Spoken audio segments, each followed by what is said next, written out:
Welcome back to the Curse of Strahd, everyone. Last time on the Curse of Strahd, the party has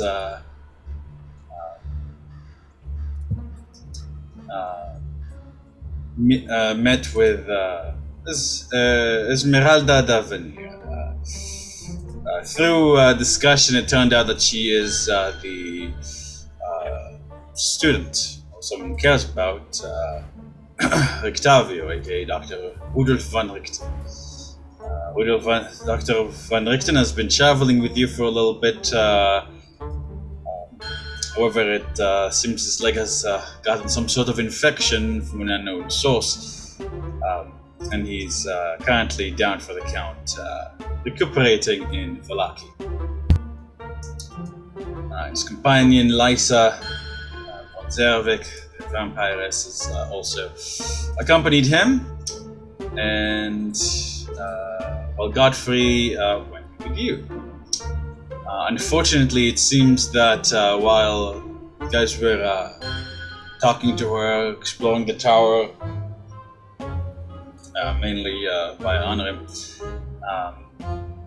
something happened to Godfrey. Guys, I'm not gonna get the name wrong this time, I swear. Vysillia. Come running, shrieking with fear, as Godfrey apparently lost his mind and was pursuing him. Godfrey was incensed and mad with rage, attempting to kill Vysillia. However, the party managed to stop him, unfortunately forcing the party to kill him, leaving butchery behind once more. Not long after that, Cecil came with the horses.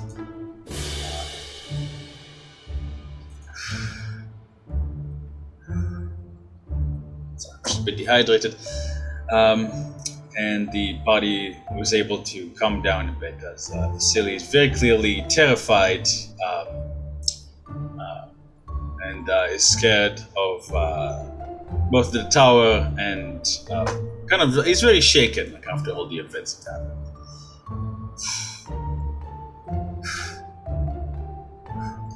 Sorry, I think I'm just really dehydrated. Right, as we return to the party, let me see. Vysillia, Fiske, Ezmerelda, and Archibald inside the tower. Varis is keeping an eye out, while Cecil, Vysillia, Tarmingen outside, keeping a guard out and preparing to rest there. As to keep a lookout. Ezmerelda warned that it's very possible that things would have taken notice of the thundering that caused your earlier attempt to enter the tower, and would be on their way from who knows where on a boat. At the moment, let me see. At the moment, the time is about 5 p.m. or so, 6 p.m. or so, actually.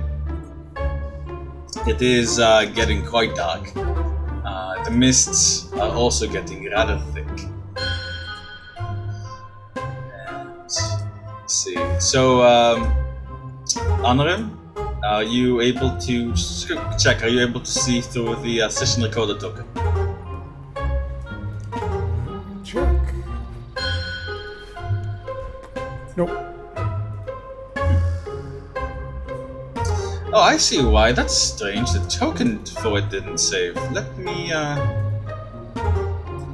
I guess that's what happened. Let me finagle that real quick. I'll just replay. Just want to fix that. I'll make it a little rat.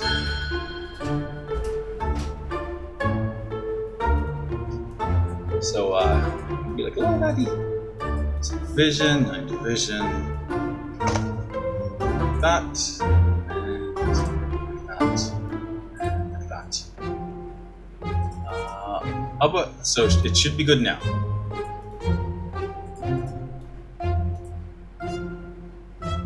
Perfect. Excellent. Should also be able to move it around.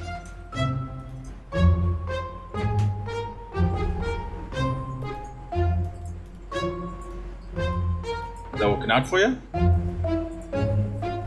Excellent. Good. Alrighty, the time is now 6 p.m.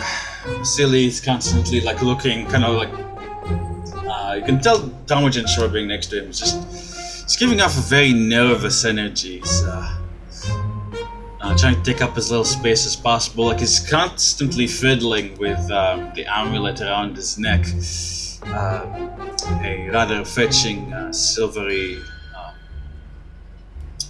ruby embossed with silver. As he kind of looks behind him at the tower, and then every time there's a noise from the forest, you go, Meanwhile, Cecil is cool as a cucumber, tending to the horses.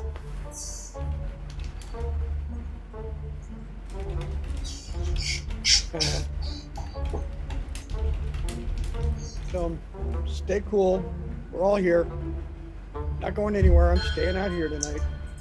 But what if you heard a woman? What if things come?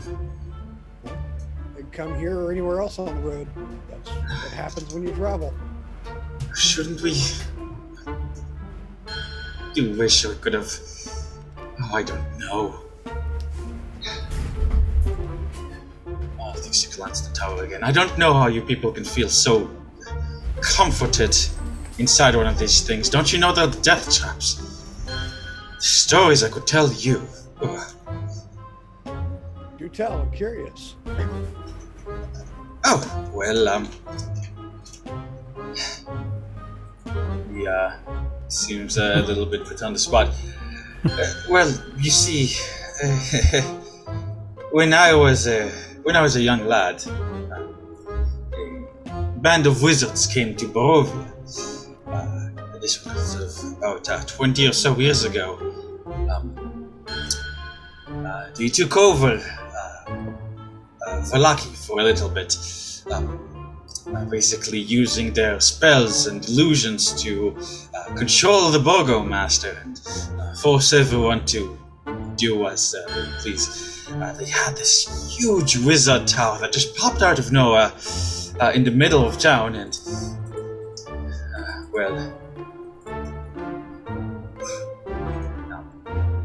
I was on a dare. I tried to sneak inside, and one of the wizards turned me into a oh god, what are those things called again? Lizards. Sorry, I forgot my common for a moment.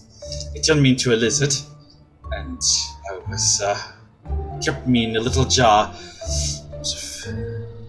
describing all these awful things he'll do to me. But if it wasn't for Cecil sneaking inside and stealing me away.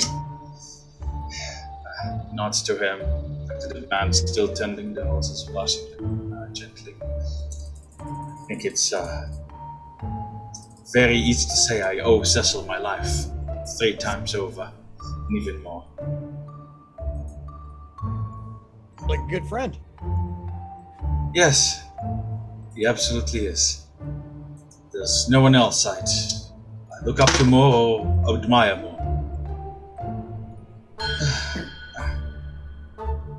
Gonna kind of keep him engaged What of in you? conversation. Oh, go ahead. Yes, sorry. What of you, Mr. Talmadge?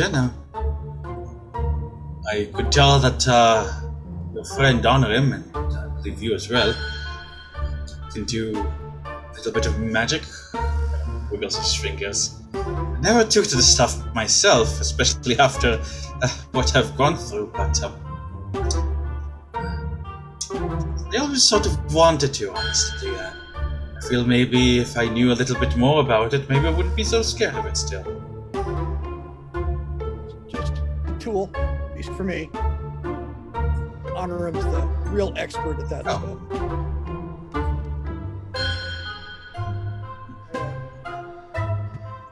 He's never turned anyone into a lizard, has he? Not that I know of. Well, I hope he's not intending to make a habit of it if he starts. Honorum's okay. I dare say this trip was, well, I was prepared for excitement, but not quite this much.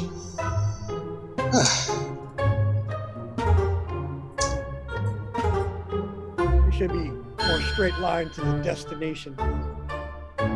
Yes, so. As fast as we can. I am sorry about your friend, by the way. That strange, huge crow raven, I could never tell the difference between the two. What do you think all that was about? I don't know.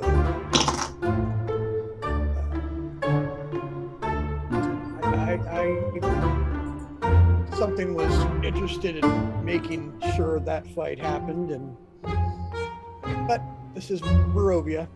There's always something behind the scenes going on. I suppose so. Oh goodness, I hope it's not one of my... Of your... You know that inheritance I mentioned? Well, I find it somewhat unlikely that anyone would stoop to such a beastly level, but perhaps one of my family members, one of my cousins, or would they stoop to murder? I would never think that anyone would. Perhaps they had dabbled in the arcane arts, and this crow is their servant. Familiar. Thank you. What? Who said that? It's like shouted from inside. I kind of, at this point, I'll have Parvis the bat with me, and I'll be petting him, and I'm like, I mean, like this guy. Oh. Yes. Pull him out. He kind of flinches a little bit.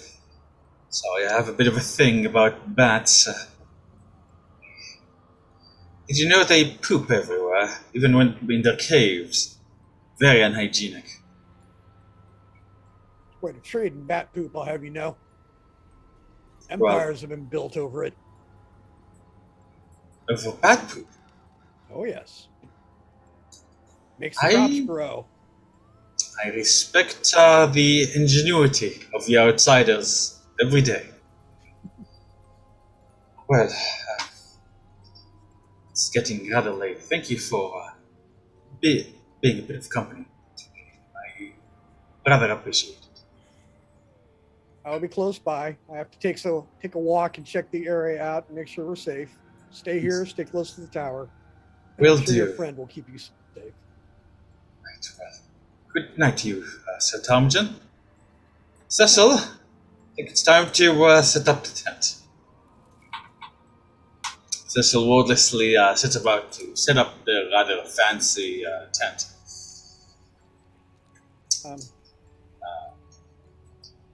Tomjen kind of waves inside, and whistles, try to get Fisk's attention. I hold up the Spear of Beasts. I look back. And then I look back up where Honorum is. And just stay where I am. Just sitting. Waiting. I go, when he's done, I'll be out here with it. And I just kind of...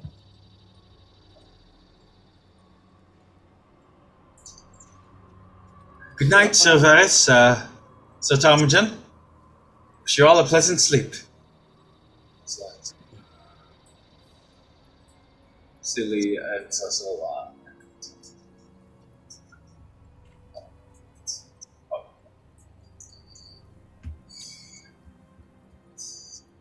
Oh, and I'm gonna kind of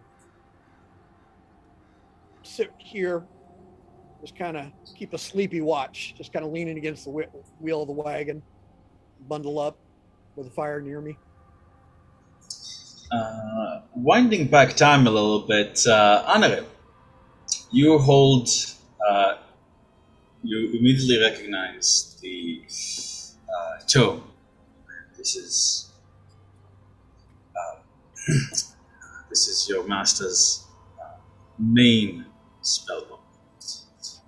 It is called the Tomb. The Tome. Bite your cheek.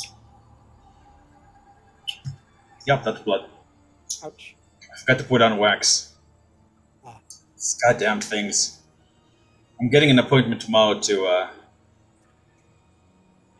get them rejiggered.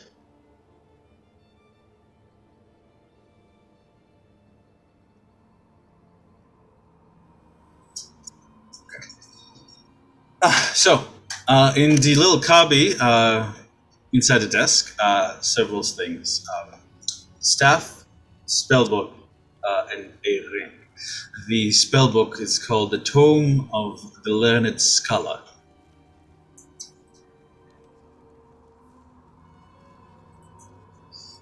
You don't recognize the staff. You've not really seen him with us before, although it certainly looks rather intimidating and impressive. The ring itself seems rather unassuming, except it has a small carving of eyes along the rim of the ring. Eyes everywhere. Alright, I'll take the 10 minutes and identify the staff and the ring. Okay, let's start with the ring first.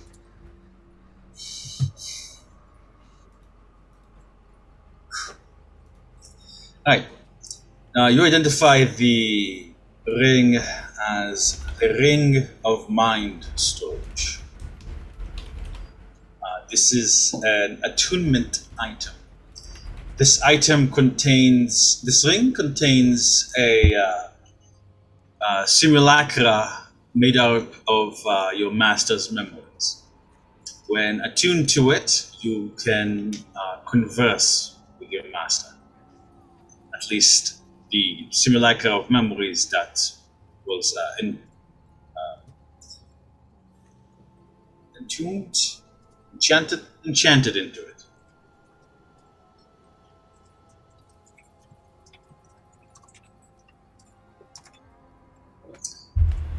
All right. So, next we have the staff. The staff. This is the staff of defense. It seems that Melchior had this made for, whenever he needs to focus on combat. And actually, we have this difference of staff of defense. Here you are. Good question.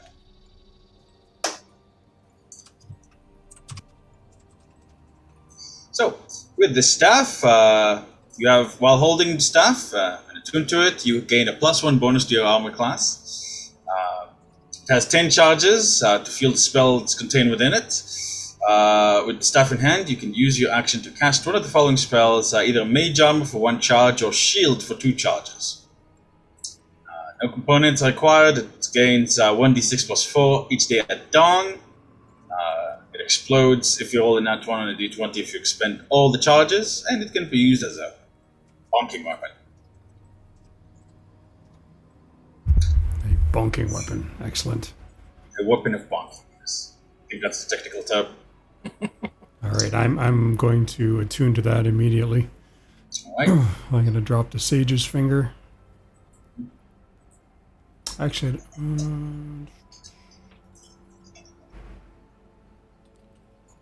requires attunement. Oh, actually, we made 8th level. We got an extra attunement, right? That's right. We have 4 attunement slots. Okay, I will not drop the Sage's Finger. The Tome of the Learned Scholar. I will take a look at that. Does that just have spells? Yes, it does. It seems it has up to level 7 spells. It even has some spells that you did not hear about. Some of the spells in the book are encoded by your masters. Like any other wizard worth their salt, your master encoded the spell. It will take some time to decode it, but once you do, you can read them, no problem. All right, so are they all encoded or just some of them? Some of them. It seems that the higher level ones are encoded, like level 6 and 7 are encoded, Right. As well as the spells that the exotic ones. Seems that he was rather jealous of this knowledge. Alrighty, you can just PM me the spells later. Yeah. Okay, Yeah, I will. sounds good. And having done that, I'm going to go and take a look at the chest. Alrighty. The chest is locked. You don't see a lock, a keyhole on it. There is, as you approach it, there is a riddle on it. You can. This is one of your master's favorite riddles. I silently. My scream drowns out everyone else, but it wouldn't even shake a fly. I am more powerful than any mage alive, but I have as much weight as a lie.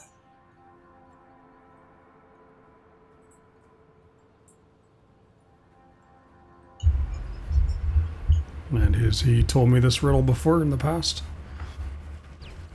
Give me a history check.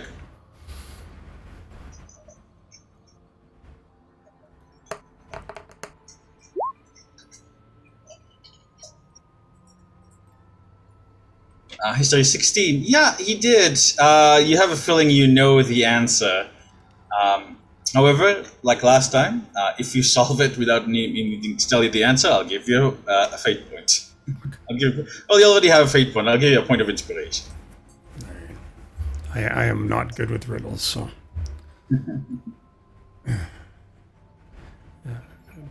Is it in Quest Channel? Yeah.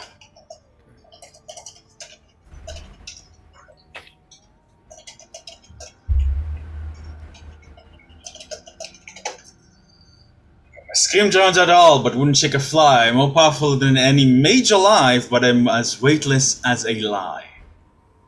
Proud of myself, I came up with this on the spot. All right, I'm going to, while I mull that over, I'm going to head back downstairs. Sure. Alrighty. Honorim, you descend with the elevator using the code word, seeing Vysillia, Ezmerelda, and Ezmerelda's definitely distracted. You guys see her flipping a coin around her fingers as she's distractedly kind of staring at the floor, lost in thought. Archibald is strumming his lute, tuning it, trying out a different hum. Vysillia, you probably sit on the floor or something. She's lined up a few boxes, and there isn't enough to make like a full like row box to lay on. So her neck is just kind of craned back on one of the boxes right now, and thankfully, no snoring because of this. So she's just literally just out like a light. Hmm.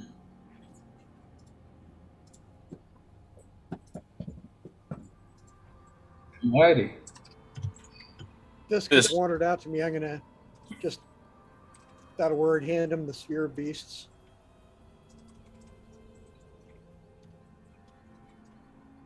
Thank you. I'm gonna. Doesn't like it in there. I don't like it in there. I heard you. Kind of put a finger up to his forehead. I heard what's in there. It hurt us. It hurt us.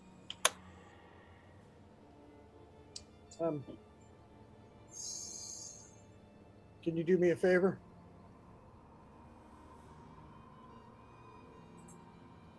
Depends. Take the helmet off, but I go, put this on. Focus on my mind. Focus hard. Screams go "Ah!" like in your mind. Like, give me a con save there. You got it. Hear snoring in your mind. It's not as bad. It's not as bad because it's just Fiske next to you and Varis. Except Fiske by himself is really bad. Yeah. However, with the 14 plus 1, yeah, you do manage to save. For the next minute, you're going to be fine. And I Take it and It's 10 minutes. Sorry. put it on. Do I have to attune to this? I think it's an attunement item, but yeah. The helmet of detect thoughts, right? Yeah. It's the helmet of thoughts is attunement. It gives you plus 1 AC, 3 times detect thought, double the range, and protect you from detect thoughts as well. So it does require attunement. It doesn't hurt. Okay. It's going to take how long to attune? 10 minutes? 10 minutes is to unattune. You can just attune to something as an action. Okay. So Then you can attune to it immediately. All right. So I do that and start focusing on his mind. Right. Detect thoughts. And I'm just I'm experiencing this, hearing all these voices. And I'm like, it happens to me too. You know, I say that out loud. How do So you deal with it? in your mind, Fiske says again out loud, "It can hear us." But at the same exact time that he says that, you hear in your mind, "He can hear us."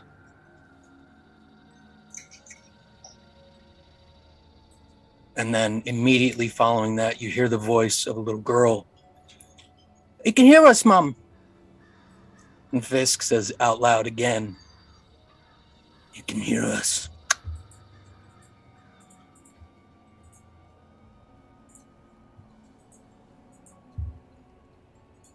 Like, well, yes, I can.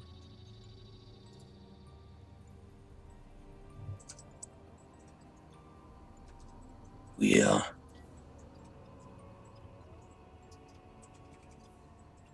all here together. Always. For how long?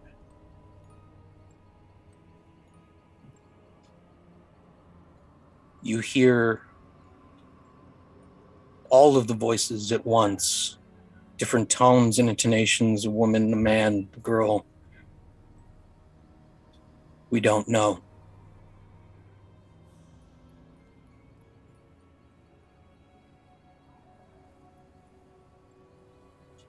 At this point, the one voice you can't pick out is Fiske's.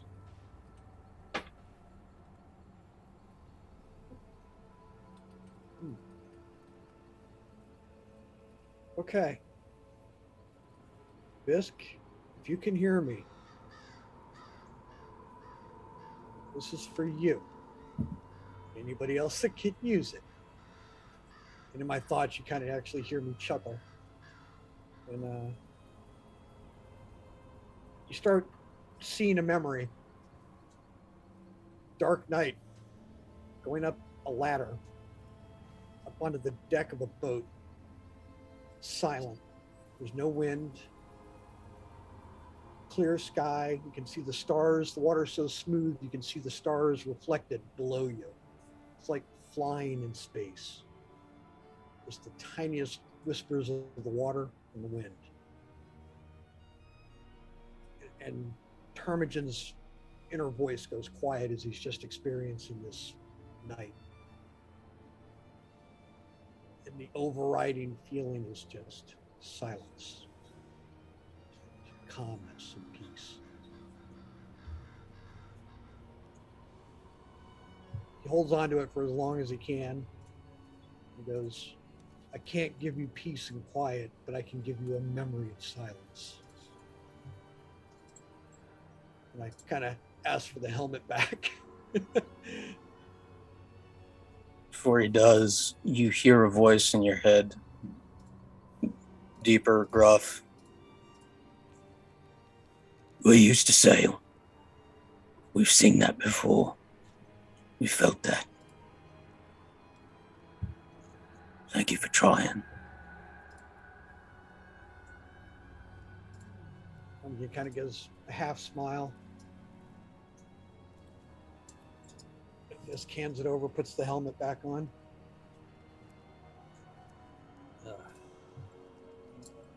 I don't know where this is going to go, but if you ever have any doubt, Fiske, I heard you. Fiske's demeanor hasn't changed. Like, it didn't seem to flinch, except for when you said that you heard. The only thing he says is out loud now, without the helmet.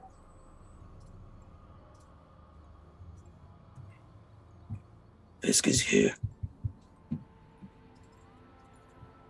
Broken. We are here. Broken. Together. Whole.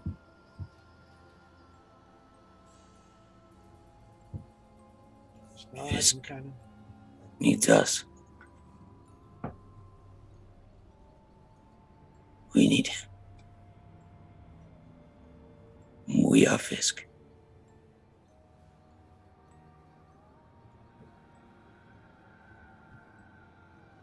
just needs to know he's in there.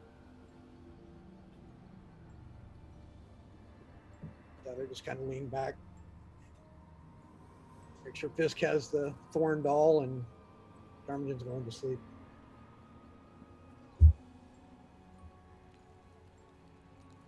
You'll take it. Stare at Ptarmigan and just wander off and start doing a perimeter check.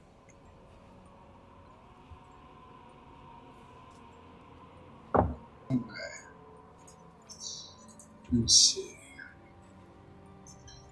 In the meantime, if Les does anything anyone else wants to do or say. I can't top that now. Holy shit. I don't know. That was awesome. Yeah, really I got well nothing. done. Yeah. Really well done. In fact, Adam, go ahead and take a point of inspiration. That was blew my mind. Thank you, sir. Well,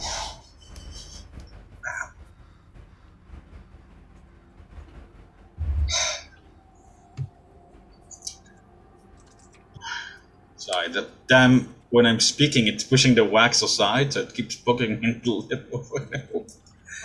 Oh, man. I'm That's nice. suffering. And I'm out of wax too. No, actually, I do have a little bit. Right. Honor him. If you'd like, for an intelligence check, with advantage, thanks to that history, I'll give you the end to the riddle. Yeah, I personally have no idea. No worries. The answer is silence.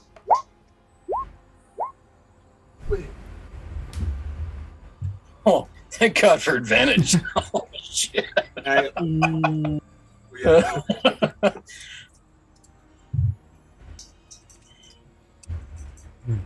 So the answer is silence. All My right. scream drowns out all. Wouldn't shake a fly. I'm more powerful than any mage alive, but I'm as weightless as a lie. Before I go back, I'm going to go over to Ezmerelda. It's only 6 o'clock, so still fairly early in the evening, right? Correct? I'll say that when you're done with the chest, yeah, it would be 6 o'clock. We're kind of bouncing a little bit, like in terms of time, the timeline. Ezmerelda, What? could I inquire into how... a couple of questions, actually. You said that when you first come here that the defenses of the tower were disabled. Can I ask you how you re-enabled them?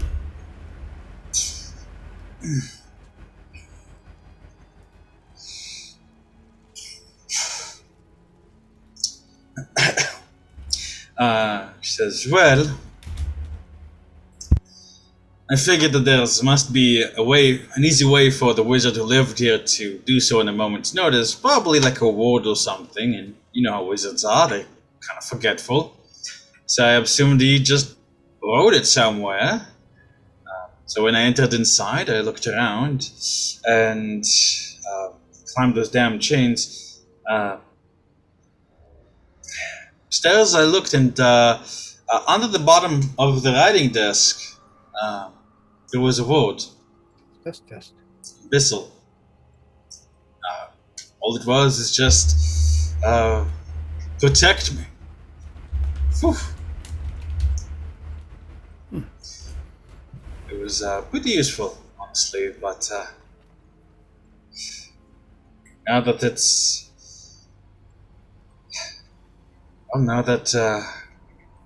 we've been so loud, I hope it will stand still. Agreed. Thank you for that. Also, your incursion into Castle Ravenloft. Can you be a little more specific on how exactly you gained entrance and what you may have found inside? No, well, that was a little bit more simple. You see, there was this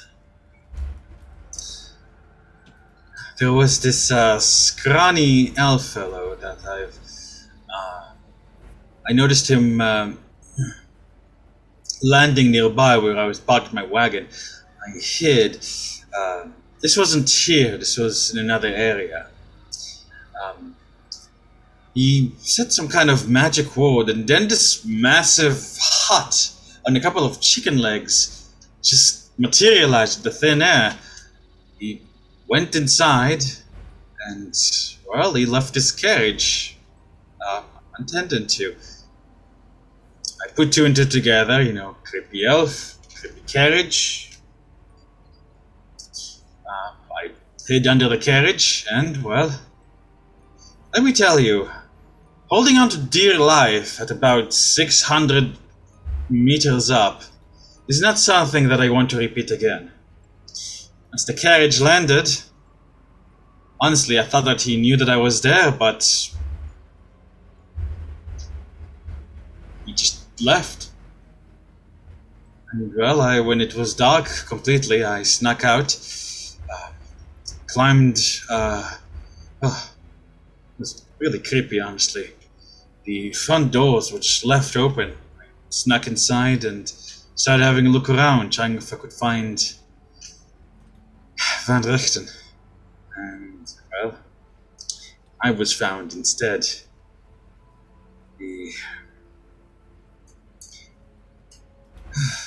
was not fun, I'll say that. Though that castle is a lot more complex and larger on the inside than it looks on the outside. It's like this. The higher up I went, there was also like this really creepy, like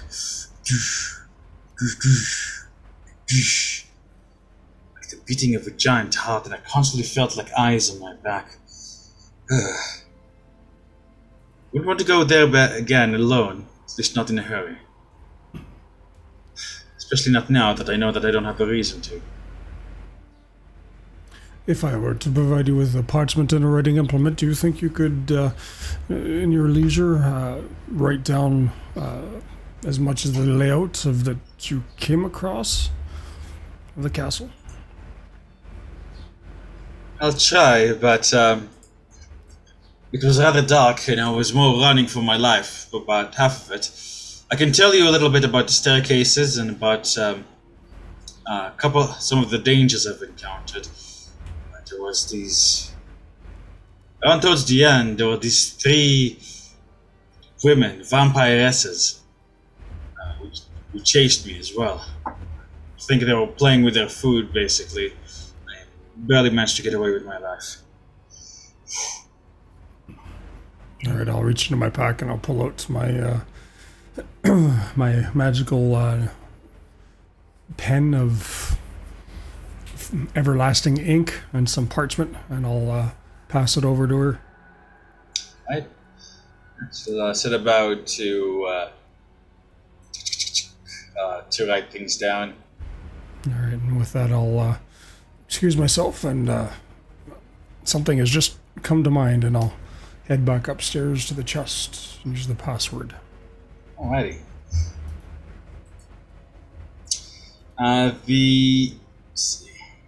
The chest snaps open. You learn, first of all, this chest is a mimic. And apparently your master modified it in some way.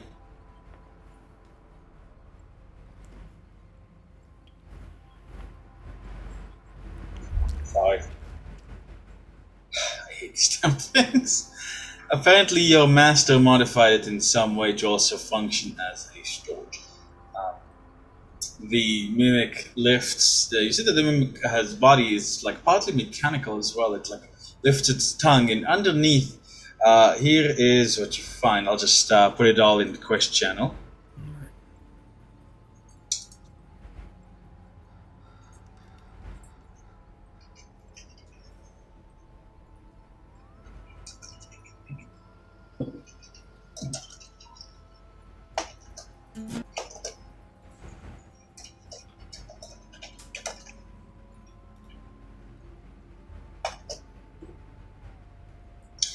You find 8 potions of healing, 12 potions of insight,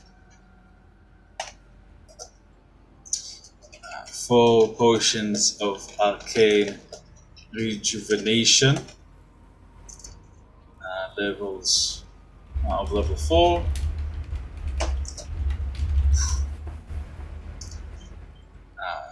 Potion of extended invisibility, and lastly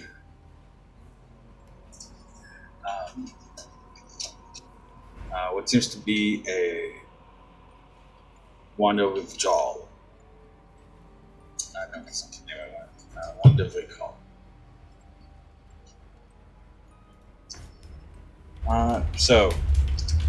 The potions of healings are 44 plus 4. Potions of insight. What potions of insight do, Anarim? You know of them, but you were never allowed to partake of them. You know that he was very careful with them. Why don't you go ahead and give me an Arcana check to see if you can kind of like deduce what it was exactly about. 14. You know that it offers some kind of alternate sight into the realms beyond. It's, to put it in layman's term, it's a little bit like LSD. It alters your perception. However, it allows you to kind of look into realms beyond and maybe even converse with beings from beyond without physically being there. Although there are still dangers involved. As you're looking around, you see there's like 10 empty bottles of that. 10 empty bottles of this potion. So we must have consumed already quite a few. And exposure of extended invisibility will give you invisibility for 12 hours.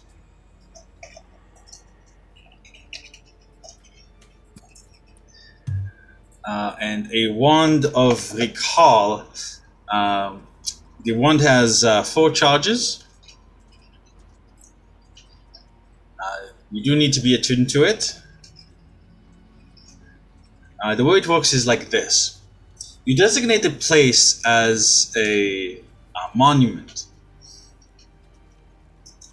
At any time while the wand is in your possession, you can expend one of the charges to teleport yourself and up to 2 other creatures, willing creatures, to that monument. Cool.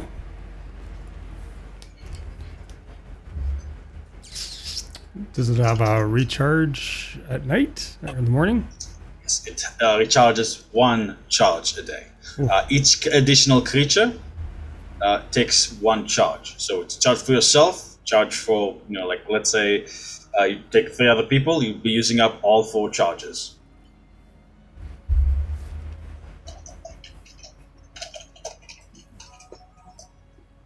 Dude, you hit the fucking jackpot. Almost. I have to leave half our party behind, but see ya. I'll walk. Yeah. Deuces. You do recognize the wand of recall. There was an occasion when he took you out in a little cave exploring. The 2 of you ran into a dragon that he thought was dead, and basically got the hell out of Dodge. With the wand of recall. Seeing it does kind of make you nostalgic. All right. Is there anything else of particular interest in the room that I can see? Let me see. Well, there's the suit of armor.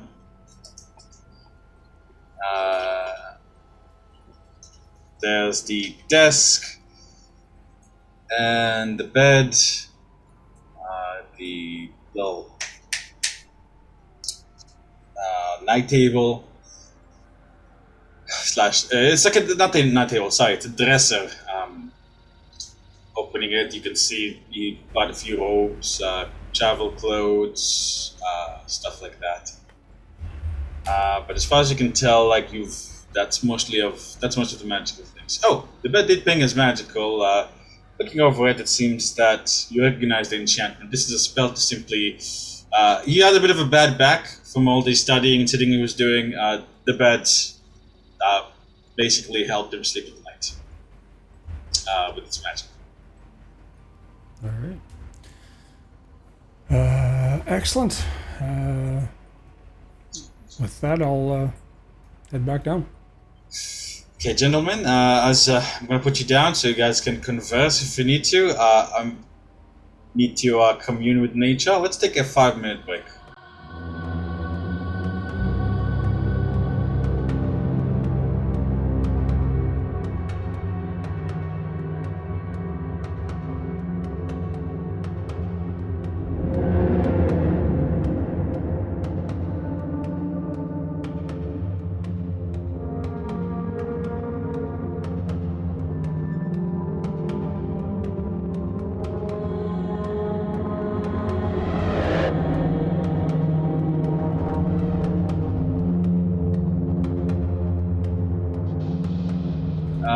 So we were preparing for a long rest,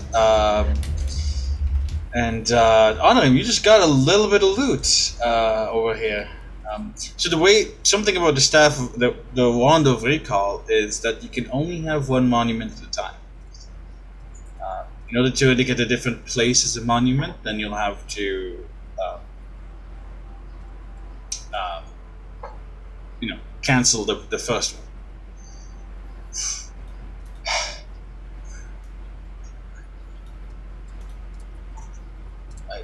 All right.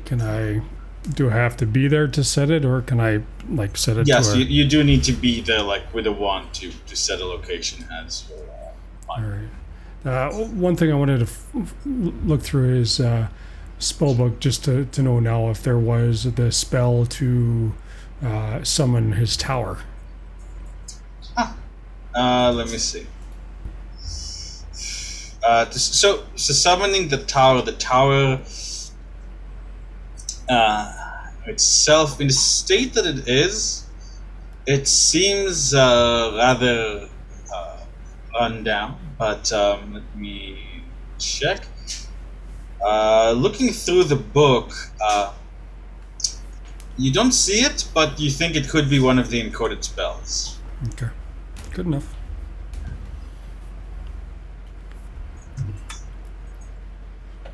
I'll just DM you this list, and then I'll tell you that here's the list, and there is additional 5 encoded spells. There you go.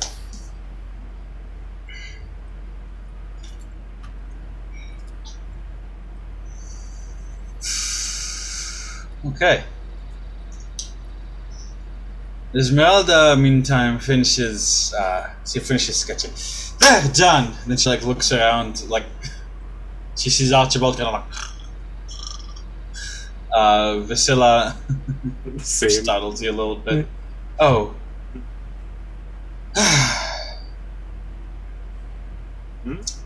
She kind of gives you a bit of a look. Can I ask you a question? She says to you, Vysillia. Oh, me? Yes. Yeah, what's up? What's with, Oh, yeah. See, I don't know entirely myself. Nice.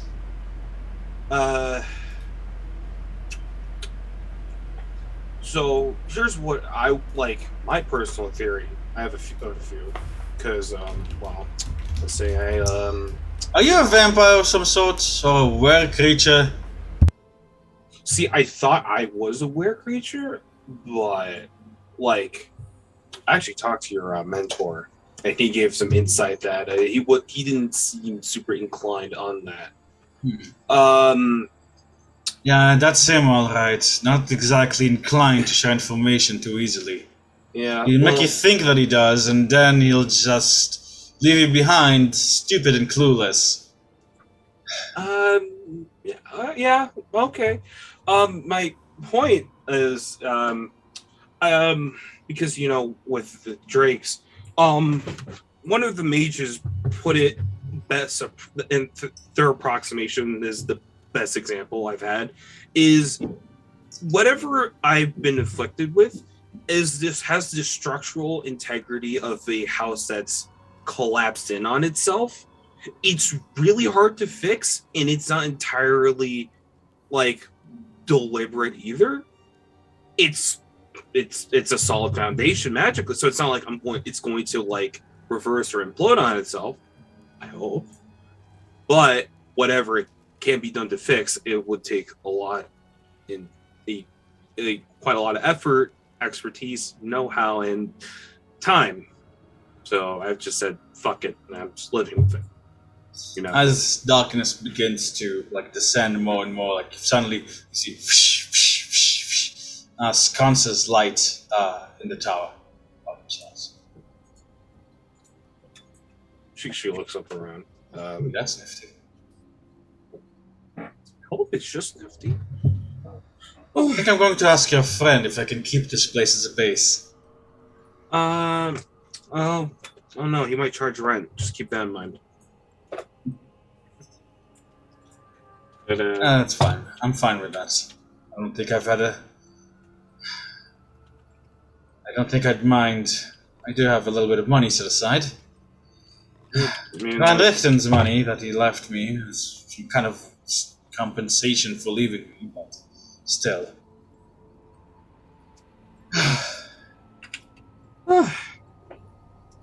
hold on. Ugh.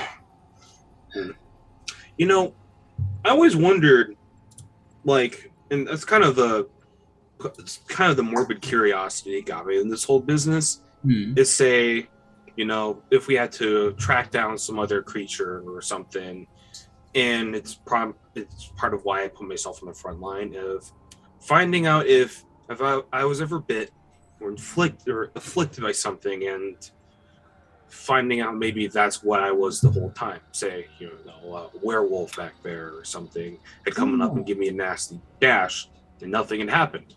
So you're someone like me, yeah. You're a monster hunter. Yes, yeah. Oh, yeah. She takes off the pin and tosses it to her. I don't know he's told you much about guilds outside of Barovia, but kind of flicks it, so like spins between her two fingers. Mm-hmm. Wild Drakes. They took me in since I was a kid, and I've been working with them ever since.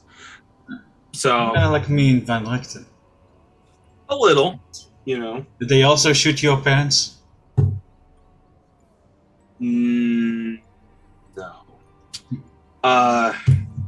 Something else beat them to the punch.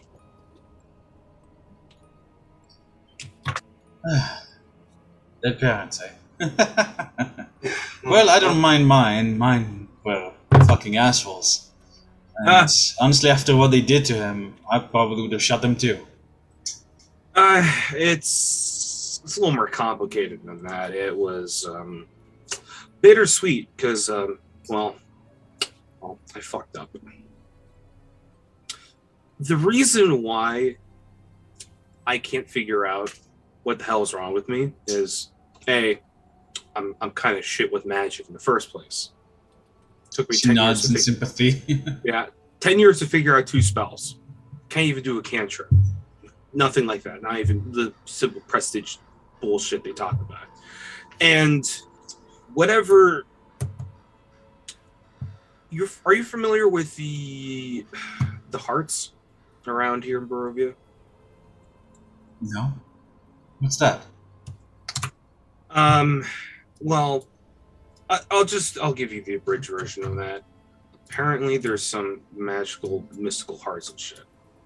What's more important though is that one of those used to belong to the village I used to live in. They were a bunch of druids, so this was a lot of druidic magic. It was an archdruid heart, and I brought this, and this is something once again one of the guild experts mentioned when I told them about this, and one of their theories is that it was essentially, he put it in a very weird way, like an exposed nerve to the Fae. That was one of the hypotheses. So maybe I'm a Fae. Who fucking knows? But you do kind of look greenish, like a bluish green. It's more. I guess maybe I don't know. But I hope you're not Fae, because you seem nice, and I fucking hate the Fae. I don't know. I'm too stupid to con people, so there's the benefit. But I don't know. So, because I couldn't use magic, and I thought it'd be wise to, say, hey, this thing we're protecting from, having to be used in the first place. So I'd be like, hey, I could probably use it. It could give me something, I mean, I've lived with these people all my life. I deserve something. No, you didn't. Don't tell me you... I took it and I held it in my hands. Oh my god. For it wasn't even a minute. And I woke up like this. The fact that I wasn't even executed is a miracle, but they did banish me And worst part.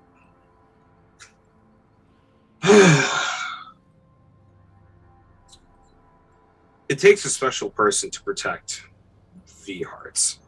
Someone you have to relinquish a whole lifetime, or you have to commit to protecting hearts. Because I had obfuscated or violated the sanctity of the tree, it wasn't my punishment to guard it. It was my father's. They punished your father instead of you? Why? I mean, I like you and all, but if I was them, I would have made you guard it instead. That's what I told them, but I was exiled. I was barely like a teenager then. I was like 14 or something. And I would have been like, fine. I'm young, I'm stupid, give me the price, but they even respond. He took up the mantle himself. And well, when I came back years later, because we were following a lead on some very, very concerning were creatures, they hit the village. Oh, sorry to hear that. And well, that's actually why I'm here. To find the ones who killed your dad. Yeah, they also have the heart. The heart. Wait, they have this heart? Well, it was gone. That's for certain. So you're telling me that somewhere in Barovia there's some kind of pack or cult of were creatures with an immensely powerful magical item in their hand that can turn people into animal things. No offense. An inexperienced user looks like me. If they knew what the heart was and when they took it, that's why I'm here. Because I've heard a bit about this. She pinches the bridge of her nose. I fucking hate this place so much. So, I guess sorry in advance. Or sorry about that for existing. Yeah. I don't know. Give me my coffee. I need my coffee. Come here. She shakes her head. Well, I hope you find it. Once I check up on Van Richten, maybe then I'll see how he's doing. Well, I'm gonna stick by him, make sure that he doesn't get himself into any more trouble, but who knows, maybe once he's better we can both join you. Once I somehow convince him to get rid of that fucking vampire bitch. What's got you concerned about her in the first place? Well, gee, I don't know. Maybe that she's a fucking immortal, unholy creature of the night? And she's crazy powerful, too, for a vampire that young. That's unnatural, and I don't know how she did that. Usually vampires start out, well, they're strong, but someone who knows what they're doing can still dispatch one. At least a group of someone who know what they're doing. I've seen her do things that she should not be able to do. Not at her age not at her vampire age. She's not even that much older than me. How old is she? I was assuming the usual caveat of... I think she's 32 or something. 33, 30. Holy fuck, is she? Yes. She's not far out from me. What the hell? I guess she never told you what she is. Like, she used to be some duke's daughter, and, well, in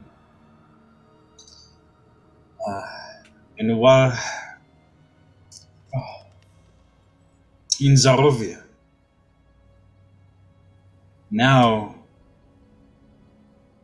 like one day she finds us and things go from there. Fuck. See, I don't do people well. If This is just from experience on the whole of watching previous people who have been monster hunters for decades being tempted to be a part of some of the things they've had to kill. And the issue wasn't that they were, instantly, corrupted. Like their minds were compelled to the forces of darkness. They were veteran monster hunters. They were experienced. They held their own wills. But it was that little cycle it was that slippery slope of, what's the word? It's escaping me. They kept Vengeance? compromise. No, compromise. It was continual compromise, where they said maybe a little more, maybe a little more, maybe a little more, and that's where they went. And you spare like a baby monster, and then like it kind of leads you to sparing the bigger ones. I mean, by my own admission, with that, I was a hit put out on them. I never thought I'd have to worry about that for him, though. When it comes to monsters, there's not a shred of mercy in him. Not him. Not a shred. I'm talking about her. She is oddly loyal for someone who's just come in and waltzed in and now working with us. She has an ulterior motive. She just has to. I know she says she wants to kill Strahd and, cleanse her family name and all that, but I don't believe it. That woman's after something. I just need to find out what. Maybe. From what she's been doing and how much she's put on the line, I think she'll end up destroying herself before even she gets to that. That's my concern, and that we're gonna get caught up in this shit. Like, I'm always gonna be wary of her because Good. vampirism. Good. I won't be hypocritically judgmental because I'm a little fucked up goblin. Not literally. I could be. Who knows? But were you a goblin before you turned into this? Oh no! I was human. I was a human. No, okay, no. I was going to say, like, you don't speak like a goblin. No, God, no. I don't even know goblin. Oh, I really? And she says, like, she starts, like, she like lets off, like, kind of a staccato words that, in a very, like, kind of, like, guttural, like, language. Goblin is amazing for swearing. Those little ghost bastards come up with the most disgusting words. I only hear that for dwarf. Really, goblin? Oh, dwarves like to say that they are, but goblins are number one. Oh, believe me. See, like, I only know common and infernal. Infernal is obviously for the shit we work with, but it's also very helpful because just down south is actually tiefling settlement. They got kicked out of whatever region they were for, and they became really good traders. So it was just really convenient just to talk to them. And like similar eyes and shit. Like there's one time where I got free drinks at a bar because I bullshit. That was just a weird tiefling. No horns or something. Yeah. People hate tiefling for what I've seen. Yeah. It was one of my first disguises when I came here. People called me Stradborn and tried to burn down my wagon. Oh, yeah, that sounds nostalgic. Why do you think I got this hood? Oh, I definitely feel you. Being a Vistani isn't exactly easy. Luckily, people give me a wide berth. Nowadays, I guess they're more scared, but still. It's the complete opposite. I was expecting... You know how many times we've had to pick up a job, run out of town before they realized who the fuck I was, or what I was? But now I walked in here, I get my hood fling back like twice in a day, and nobody bats an eye. Have you done it in front of people, though? Well, I mean, like, some people. Like, I feel like if I walked around through Vlarky or whatever, I'd get some looks, but, I would probably say you'd get more than looks. I've been staying away from Vallaki for the moment. I'll probably have to do a little bit of a wardrobe change. Shame, but I do hate Barovian fashion. Like, it's so drab, but it's a shame. I'll have to change. Yeah, I'll head the first thing in the morning. Where are you guys headed? I'm sorry, I'm fucking tired. You'll have the boys in the morning. Yeah, Kress. Yeah, whatever. Ezmerelda stifles a huge yawn. Stretches. Right. I think I'm tired too. I'm probably going to go. You're more than welcome to sleep here, but I think I have a large, comfortable bed inside a magical wagon waiting just for me. Oh, She gives you a joking wink. You have a good night here, Vysillia. Sure. Sleep tight. Ezmerelda exits the tower. So, boys, got good work. And waves her hand in front of the magic bolt and enters her wagon.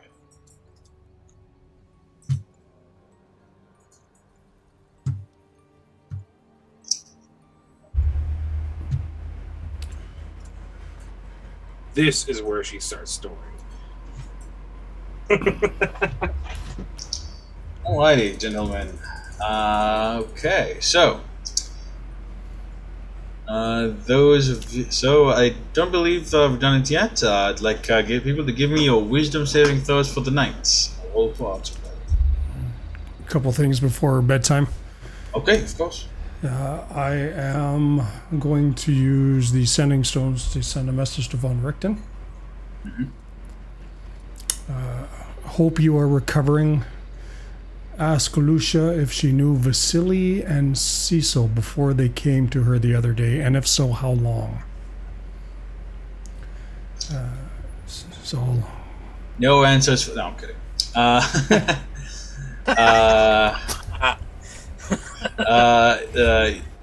Soon after, you hear Lysa's voice. She's straining. She sounds rather uncomfortable. I'll relay that to Van Richten tomorrow. I'll make sure that he asks around. Although to me they seemed rather harmless, if incompetent.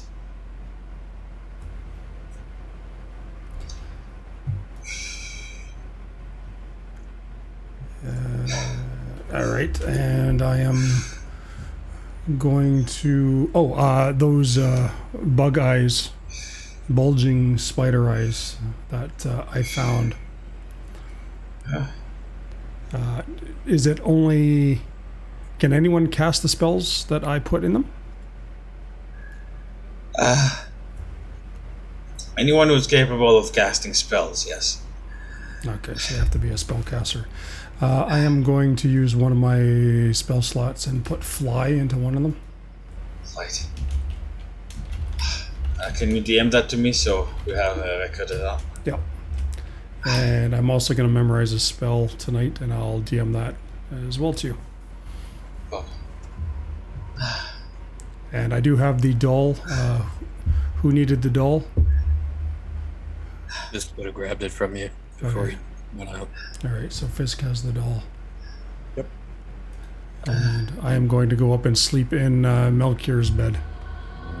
Righty. With that, gentlemen, I think we'll take a 5-minute break.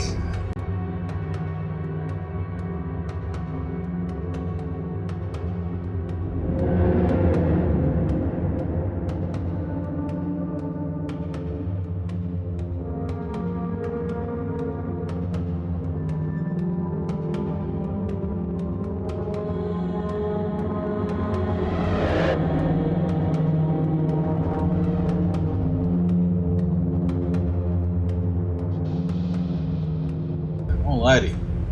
So, let me see these wisdom saving throws. I'll roll up. One. Yes, I did. Right, roll one for Archibald. Let me see. And Ptarmigan. Alrighty, That's Tom. unfortunate. Oh, I need to roll, right? Or is this? I'm sorry. This is the wisdom saving throw for the nighttime. Once your shift ends, you'll probably go and do that. Fiske, I think you have the doll. Yep. So honor him, that's a pass. Archibald, that. Vysillia, that's a pass. I think Tom, you're the only one that failed. You know what I think we'll do from now on? I think we'll do these 2 GM from now on. Yeah. From now on, we'll do these 2 GM. All right. Dirty bastard. Yeah. I can't imagine why. Yeah. Just for funsies, I want to be able to surprise you guys a little bit more. Right. Ptarmigan, at a certain point, you and Varis probably decide between the two of you who wants to go to bed first. Varis, I imagine you would, because you take less time to sleep, I think. Yep. Okay. Being a full elf. So am I rolling to you, or do I on this? No, yeah, just roll to me. Roll to me. Okay.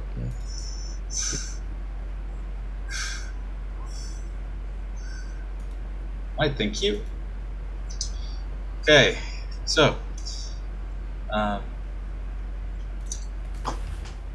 Fiske.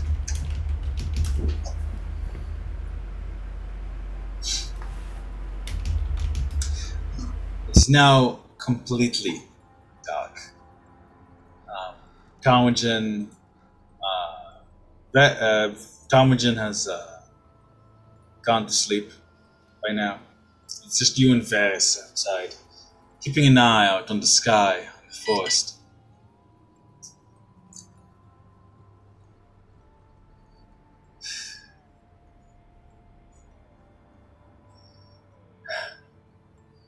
Varis, it's been a strange couple of days.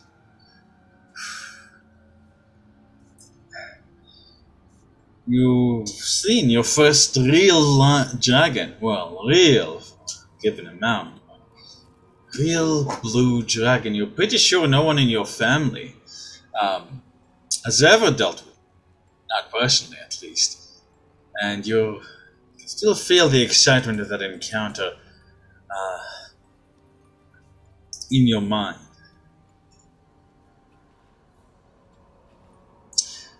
All of a sudden, Varis, you can hear a soft singing coming from Fiske's location. It seems that Fiske is humming to himself, but in a woman's voice.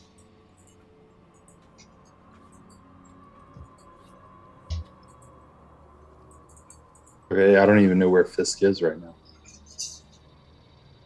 The singing is coming from your south, from the south east. Oh, it's here.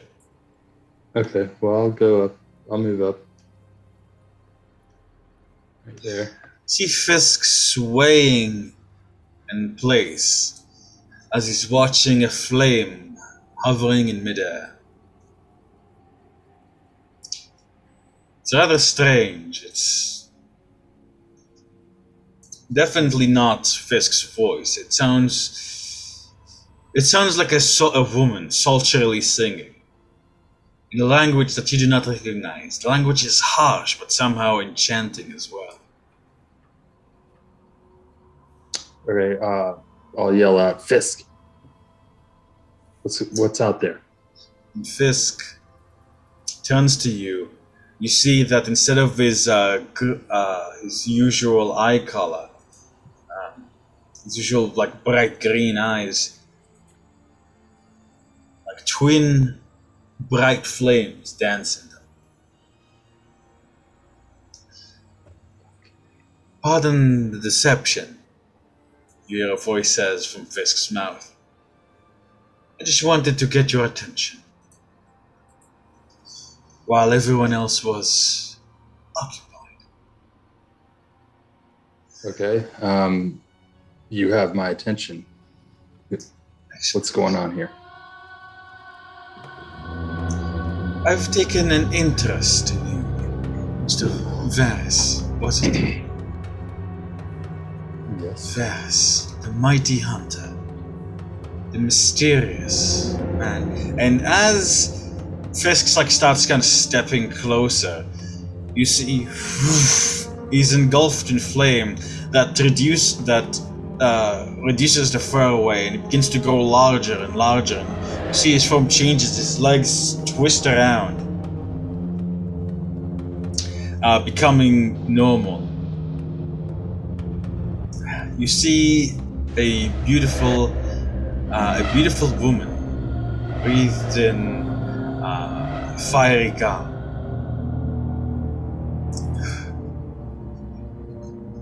I don't believe we've had the chance to make an acquaintance in this current form.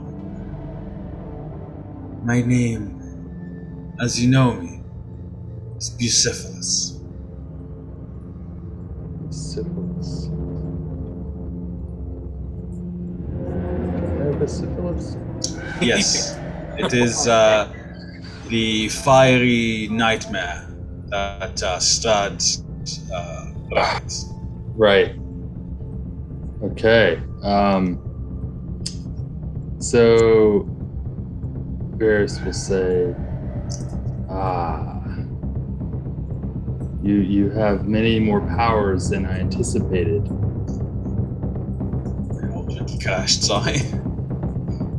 I'm realizing a token isn't loading.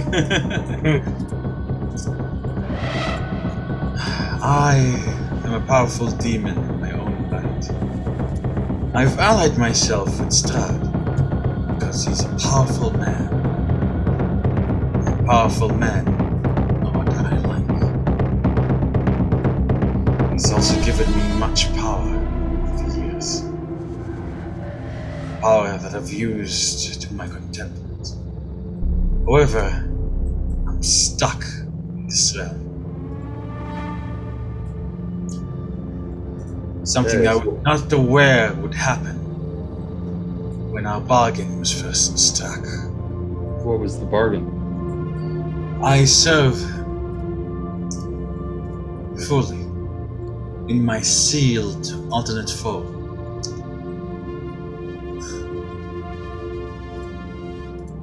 A nightmare. What did you powerful get? ally to have.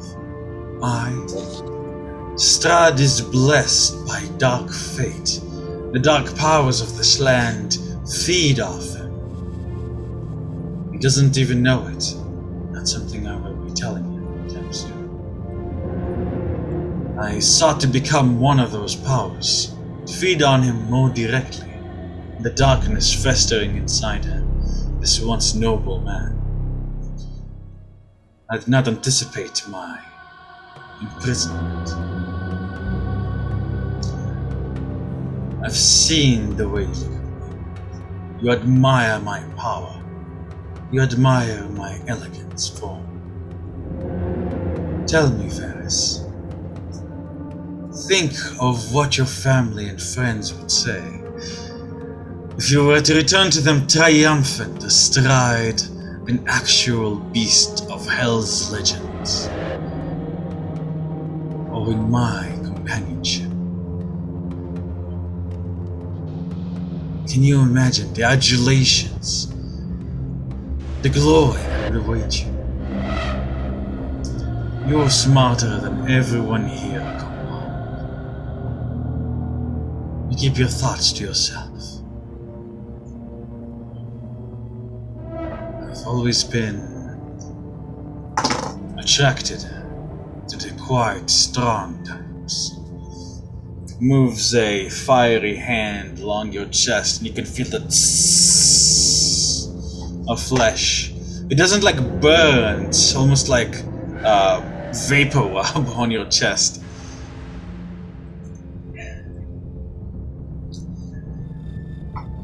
I'll visit you again. Give you a little time to think.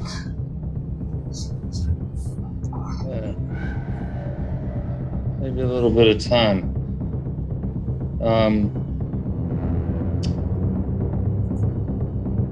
I'm still.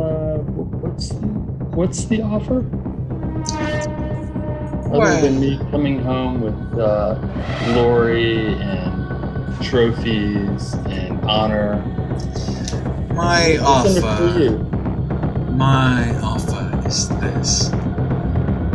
Free me from my contract. Free me from Strahd.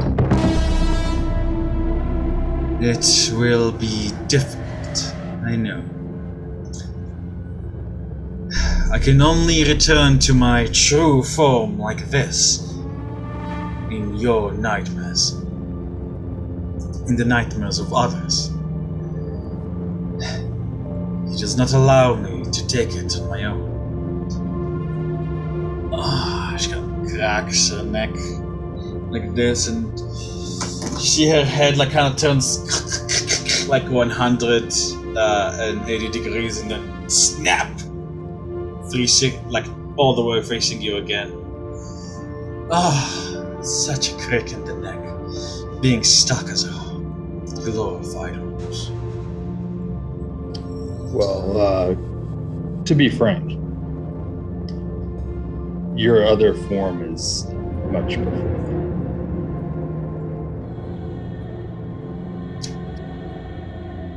She seems taken aback by this. She was not expecting that answer. I've heard that elves tend to be, well, less weakened by the female form. She is engulfed in flame once again, and now she looks like herself, but as a large male fiery demon. How about now? Does my form not please you? Like she kind of goes up some muscle, and you see like flames dance. Shh. I would be a powerful ally to you. I would be whatever you wanted me to be. I just need your help. How am I going to help you? How do I free There you? is a place, a temple, the Amber Temple. It is where I was bound to Strahd by his will. There are others there, others powerful entities like me, sealed there in whole or in part. If you feed them to me, I'll have the power to break the contract, to break the seal, to break away from Strahd. Hell, I could even assist you in taking him down.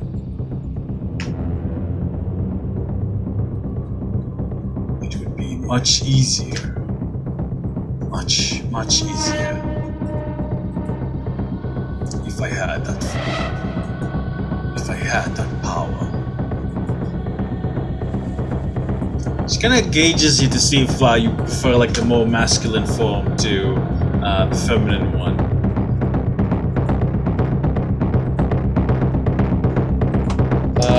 So Varis is just looking at this fiery demon and doesn't have any preference. It was all just that's horses. What's the horse?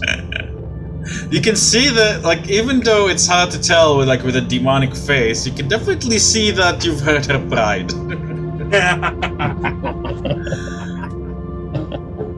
With that, she turns back into her female form.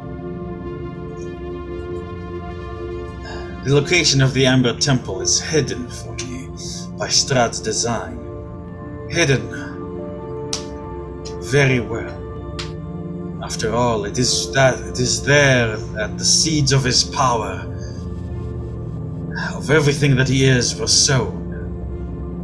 It is where Kazamazots still resides. Where many still resides. Feed them to me. So let me get this straight. I feed you, and then that helps you break free from Strahd, and then you help us kill Strahd. That's exactly right. And then you and I will be allies. I wouldn't mind that. A mighty hunter like yourself. What do you say? I don't like this deal.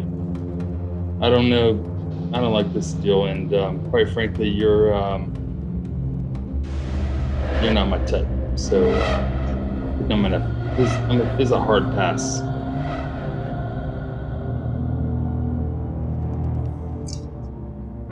You are making the worst mistake of your life. If you think Strahd is a cruel and vicious enemy, you know nothing of the depth of depravity I'm capable of. Sleep well, Varis. And she vomits flames all over you, Varis. You can feel your skin immediately fry and burn. The fat in your eyes and skull popping and sizzling as you experience an incredible blast of agony before you wake up from where you were sleeping in the shadow of the tower. Do I remember the dream, or is it something? You do. Varis is gonna step up. He's gonna shake his head.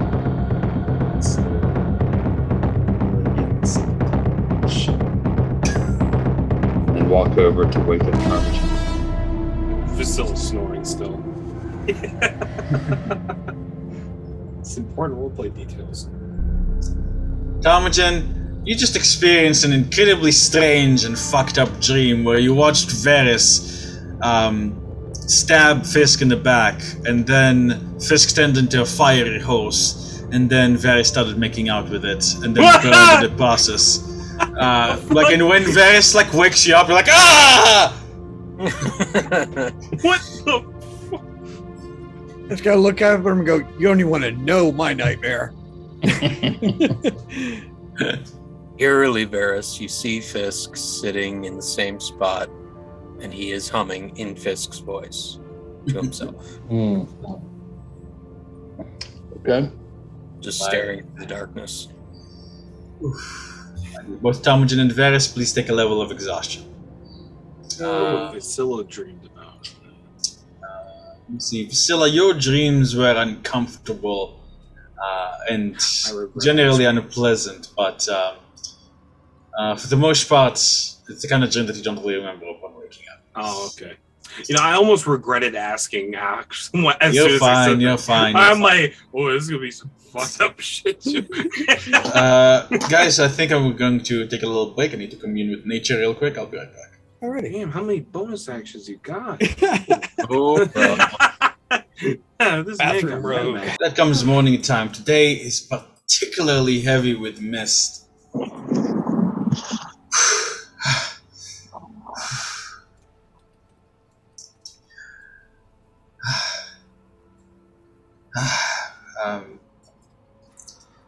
You can see, you guys can see Cecil is already awake and making breakfast for himself and Vysillia.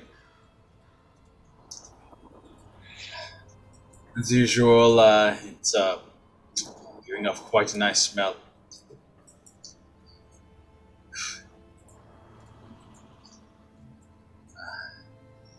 Right, you all wake up. Archibald starts out of the tower. Ooh.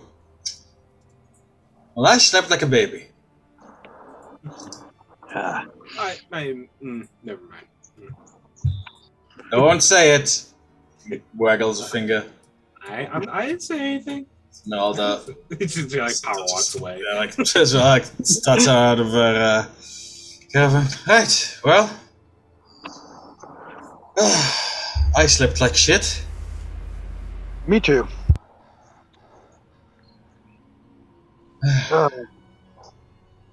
No point in burning daylight, I always say.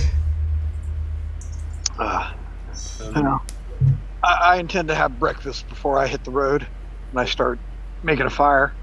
I'm assuming daylight's figurative, right? It's yeah, obvious. Yeah. So, as you guys, begin to prepare your breakfast and that. Who's cooking actually? I am.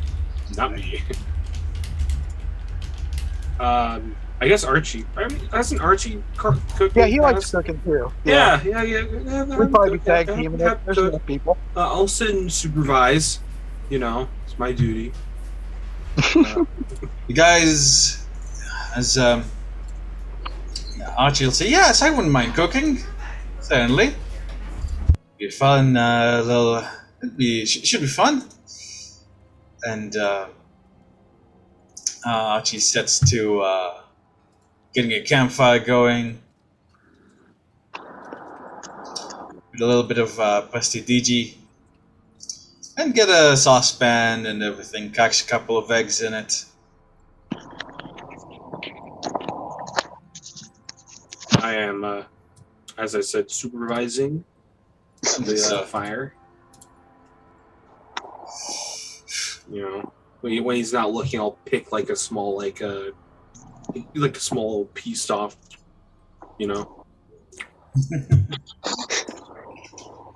Cecil is kind of ignoring everybody as he sets about, pours wine. I can smell like the bacon coming from from over there. I was going to leave early, but I just can't say no to that smell. Be well for somebody on the road. Let me see.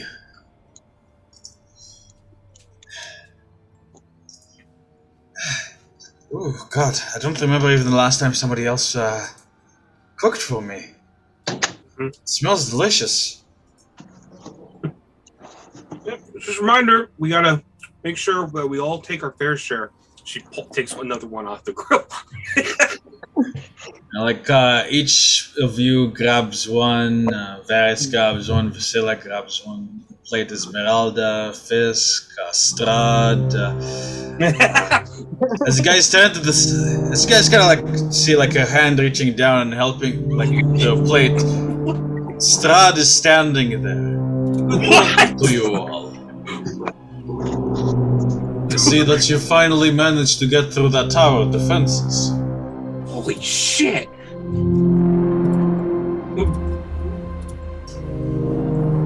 He gives you all a charming smile. Pardon the intrusion. I was simply in the area and wanted to check in, as it were. Ezmerelda, he has a rapier and a dagger. I was gonna say, she's got swords drawn here. And noticing the two of you, Strahd takes a deep bow. I believe we've not yet met. I am Strahd von Zervin. I am the ruler of these lands. You are all my guests. It is my pleasure to have you here. It certainly isn't mine. Where the fuck did you get here? Just a little while ago, I've taken notice of the little hubbub-a-baloo you've done last night. Not bad. Archibald's just kind of nods and takes a step back away. Vysillia's reading the room. How is everyone else reacting right now? I just kind of sat down and I'm just eating. Everyone else? Ezmerelda is like this. Fiske is on the back of Varis, but has stopped eating and is just stock still, just staring at Strahd.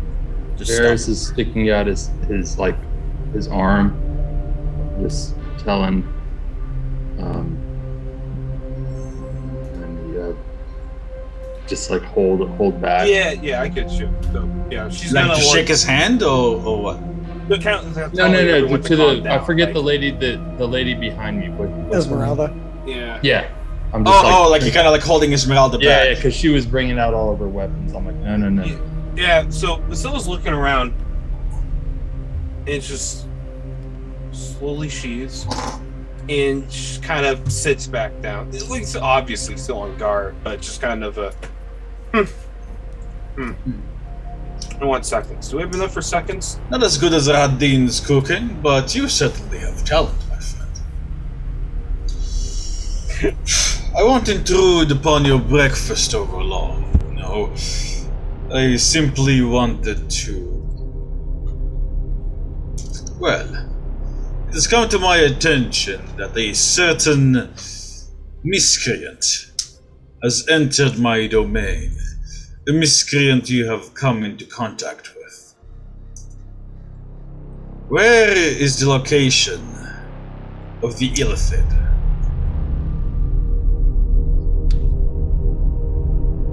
Don't know. Got as far away as fast as we could. I see. The vampiress that was accompanying you, this bitch that dares to take my sacred name as her own. Where is she at the moment?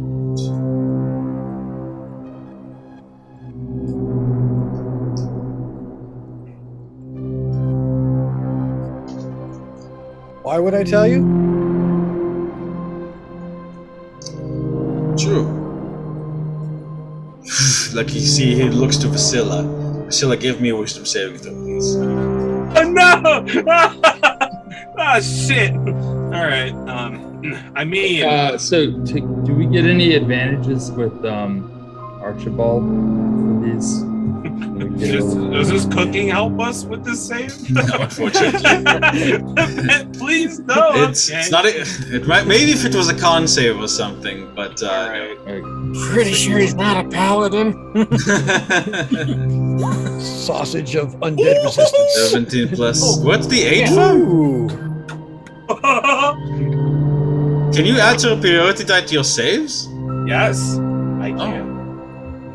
That's why I took the class. You see Strahd's eyes focus on you for a moment. For a moment, Vysillia, you like your mouth automatically opens to answer him, and then you bite on your lip really hard, so much that it trickles down a bit of blood. You see Strahd's lips curls out upward in an amused and satisfied smile. All of a sudden, it's right there next to you. You didn't see him move between the intervening period. Just once moment he was there, the second he was not. Goes and takes your chin in hand, tilting it up to look at him. Actually, Vysillia, how tall are you?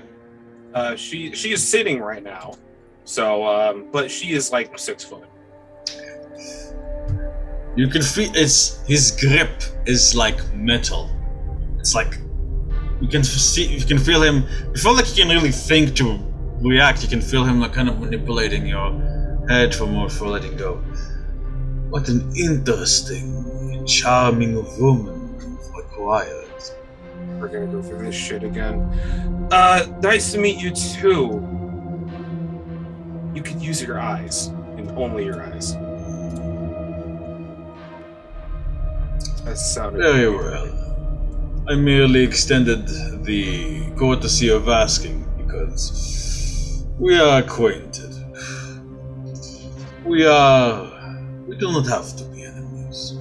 We are all seekers of knowledge.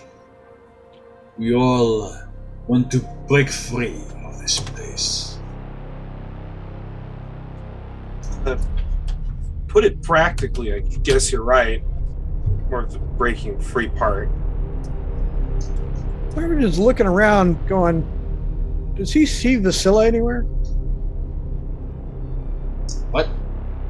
Does Tarmigen see Vysillia anywhere? Yeah, she's like right next to you. Yeah. No, not her. Him. Vysillia. Oh, Vasily. No, you don't see Vasily anywhere. He hasn't exited the tent yet. Cecil is there, however, looking just kind of frozen. As he stares and frowns.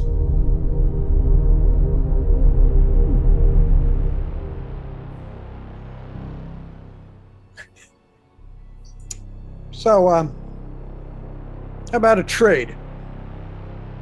You trade? Oh. What do you have to offer the Lord of Barovia? Information. I have a good card to offer. What would you want in return? To keep the location of Lysa to myself.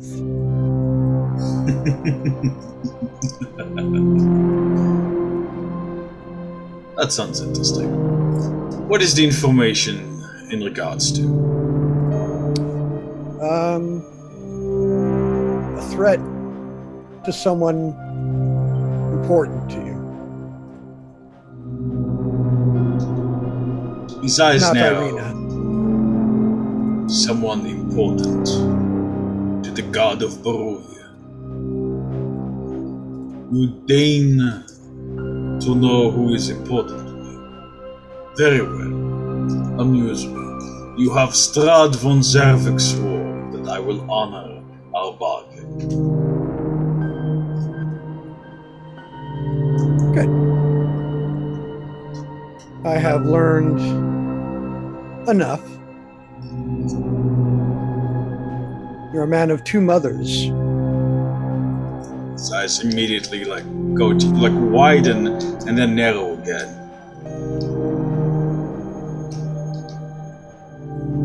What?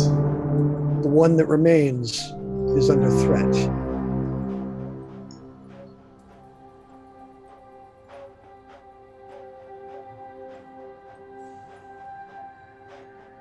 A certain... My mother is dead, cruelly taken by fate.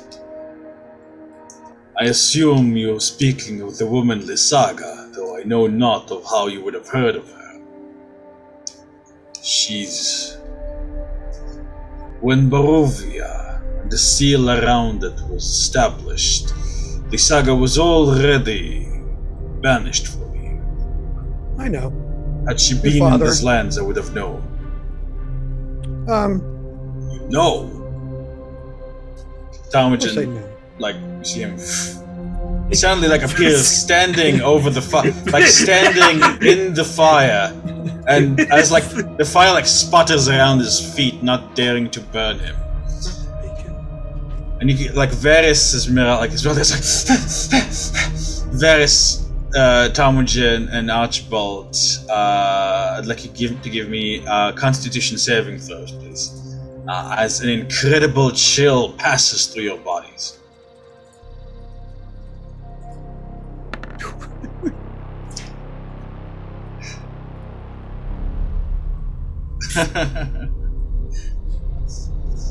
Well, Archibald was holding the plate, the pan. All right. Go. Strad is standing in the fire itself.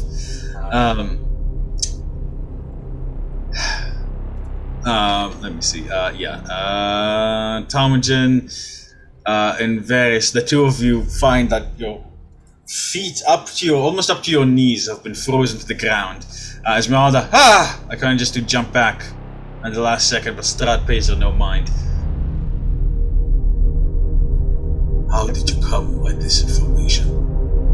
How do you know so much about Strad? Do my homework. Do not play games with me, mortal.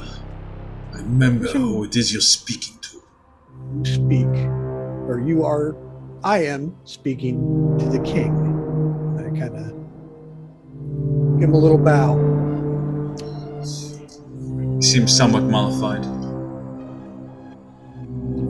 I assume you kept me around because you wanted me to be useful to you. That is why everyone in Barovia is still alive. Because it pleases me. And I better be damn useful. Yes. Now answer the question. I don't know where, I don't know when. I only know that a certain jilted lover has sworn an oath to kill Baba Lysaga. Who's jilted lover? What? He seems confused and is going to try to incite you as to your intent. You can roll me whichever roll you think is most appropriate.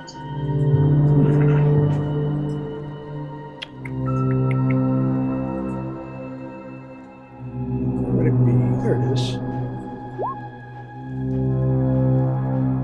Damn.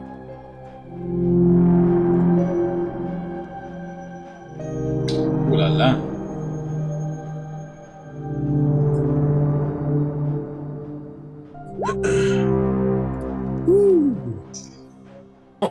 He narrows his eyes. You can tell that you have some kind of ulterior motive in telling him this. And you'll extend a hand, Talmujan, like just almost gently and casually, just like close it around your throat. Not squeezing, not hurting, but you can feel how cold his hand is. You can feel this gentle pinpricks around your throat. Almost like he's deciding whether to squeeze. Fiske jumps off the back of Varis. Ignores you. Yeah, like, so despite being very obviously terrified, she is got a hand on blade right now. Now Archibald's like kind of shakily taking out his loot.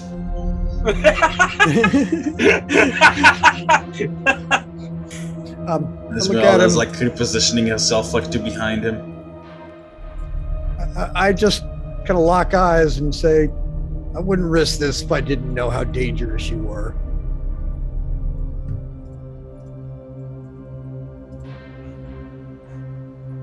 You say you do not know how you came by this information. But I can tell that is not entirely true.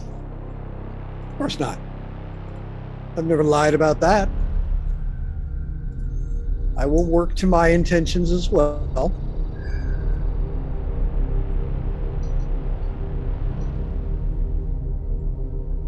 But it will be mutually beneficial to us, I think. Slowly, you guys see Strahd and Talmujan begin to rise. You can feel like your feet dangling in the air, Talmujan. He brings you close enough that you can feel his cold breath on your ear. If I find that this is some manner of an attempt to hurt me, using those who are most dear to me, whose memories I cherish, I will visit such horrors upon you that I will even disgust myself. Do you understand? Yes, because you're terrifying.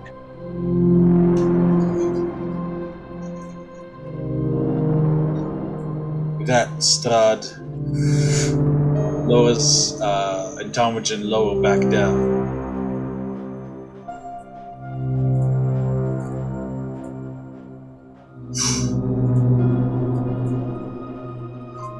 Well, as the smile returns to his face, almost like nothing happened. Well, ladies and gentlemen, it was a most pleasant breakfast that we shared. I wish you all the luck in your journey to Krisk. Stay safe now.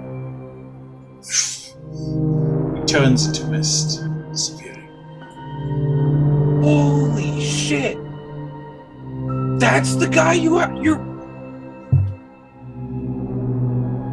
Darwin just kind of collapses on the ground, and you can see him just kind of like shaking like a leaf at this point. She's like walking over with nervous laughter. Holy shit! How would you not freeze up with that guy? Oh man, something smells good. And then immediate frown and just kind of like slowly turns around. Vysillia bursts out of his hands. Oh, I've slept like a baby. Oh, Cecil, I can always rely on you to have a fantastic breakfast ready.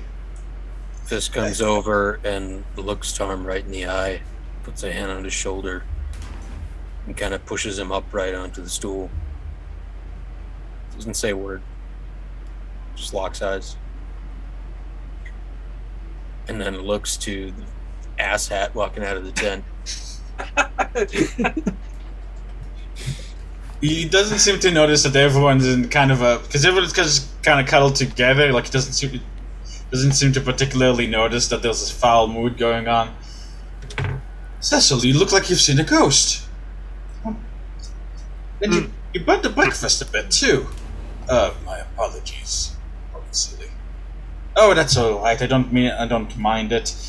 I don't mind my breakfast being a little bit, what's the term in common? I'm trying to practice my common. Crunchy? Crispy. Ptarmigan. Good morning, all. I hope your sleep was good. Why do you all look so pale? Vysillia just quietly hands Ptarmigan her coffee. Takes a big old swig. Thank you. No, you're holding on to that. You're gonna need that for a while. Ezmerelda kind of sinks to her knees. Thank you.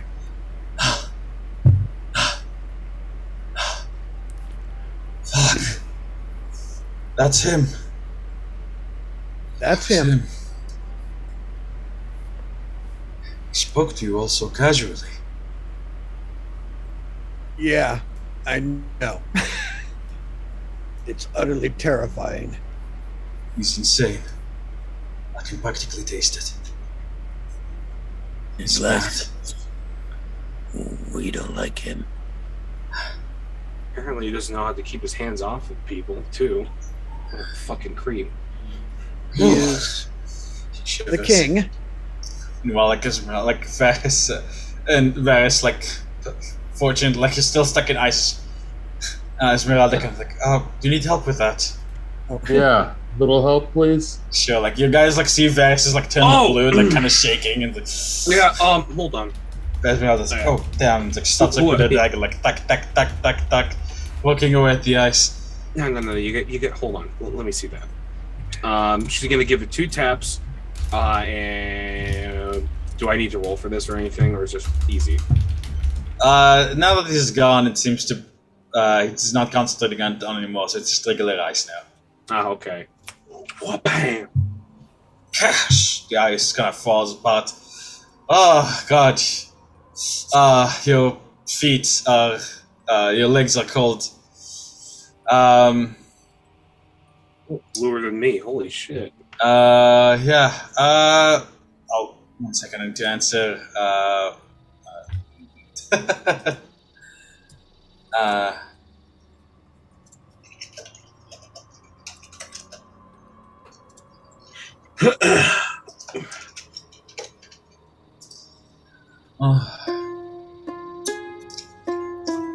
And as Vysillia kind of like eats breakfast, a little bit insulted that no one's like really answering him, kind of looks to Vysillia and back to the group. With a bit of a sad puppy kind of look, we'll end tonight's session of the Curse of Strahd.